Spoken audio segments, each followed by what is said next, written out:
Istri Jenderal Hugeng Iman Santoso, Meriati Hugeng, meninggal dunia di usia 100 tahun pada Selasa 3 Februari karena sakit.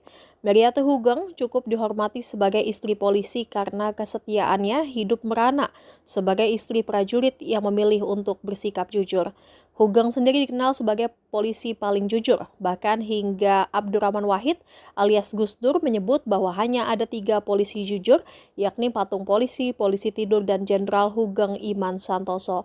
Kejujuran Hugeng hingga akhir hayatnya tidak lepas dari sosok istrinya Mary Hugeng yang mendukung pilihan hidup suaminya. Kisah cinta Meriati Hugeng dan Jenderal Hugeng sendiri cukup sederhana.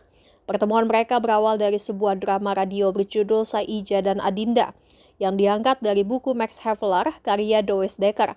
Kisah asmara di tengah konflik yang ada dalam cerita itu akhirnya benar-benar menjadi kisah nyata bagi Hugeng dan Mary.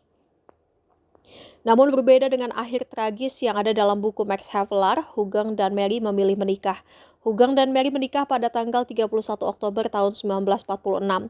Meski kisah cinta sederhana, perjuangan cinta Mary sebagai istri Hugeng tidak bisa dianggap sederhana.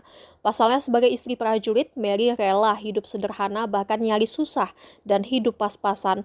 Saat memutuskan menikah, Hugeng saat itu masih berstatus mahasiswa di Akademi Kepolisian di Yogyakarta. Agresi Belanda menyebabkan akademi itu tidak jelas nasibnya, hingga Hugeng mendapat tugas dari Kapolri saat itu, Sukanto, untuk menyusun jaringan subversi, menghimpun informasi hingga membujuk pasukan Nica untuk membela Indonesia.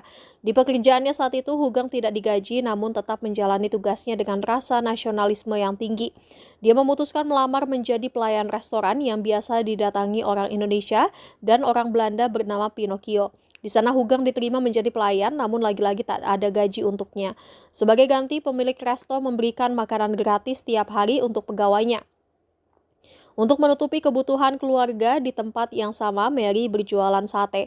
Saat itu tak ada seorang pun yang tahu bahwa Hugeng dan Mary adalah pasangan suami istri. Hingga karir Hugeng terus menanjak, Mary tidak berubah dan tetap menjadi ibu bayangkari yang mengemban kejujuran. Mary tampaknya sudah terbiasa dengan kondisi serba sulit, apalagi ditambah dengan kemauan Hugeng yang tak pernah berpikir bisa hidup mewah. Saat di Jakarta, Mary dan Hugeng juga sempat tinggal di garasi mobil seorang kerabat. Bahkan sebagai istri polisi, Mary dengan lapang dada mengembalikan semua hadiah yang didapatnya dari sejumlah kolega atas perintah suaminya.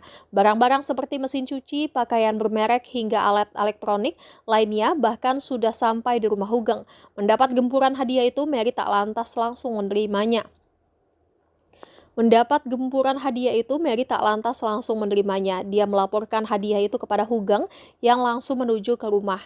Saat Hugeng menceritakan bahwa hadiah itu adalah bentuk suap, Mary pun setuju agar seluruh barang-barang itu dikembalikan. Meski menjadi istri yang jujur, Mary sempat terkena fitnah menerima cincin berlian dari seorang pedagang berlian. Saat itu Hugeng menjabat sebagai kepala reskrim di Sumatera Utara. Misi utamanya adalah memberantas kelompok judi hingga smokel atau penyelundupan yang ternyata berhasil menjinakkan seluruh pimpinan Polri yang bertugas di sana. Di saat Hugeng dengan ganas memberantas praktek-praktek itu, tak jarang komplotan penjahat itu memiliki banyak akal untuk menaklukkan polisi, termasuk dengan memfitnah istri Hugeng, Mary. Saat itu Hugeng mendapat kabar bahwa pedagang India memfitnah istrinya telah menerima cincin berlian dari mereka. Hugeng gusar bukan main dan memboyong sang istri Mary ke kantor untuk dikonfrontasi dengan pedagang India yang terlibat kasus penyelundupan bahan pakaian. Namun nyatanya pedagang India tersebut mengaku tidak mengenal sosok Mary. Mendengar hal tersebut, Hugeng tak lagi menahan amarahnya dan berteriak bahwa wanita yang ada di hadapan orang India itu adalah istrinya. Orang India itu terlihat gelagapan, takut, dan malu. Hugeng sampai memaki dan melemparkan asbak karena tidak terima mendapatkan fitnah keji tersebut. Jangan lupa subscribe ya!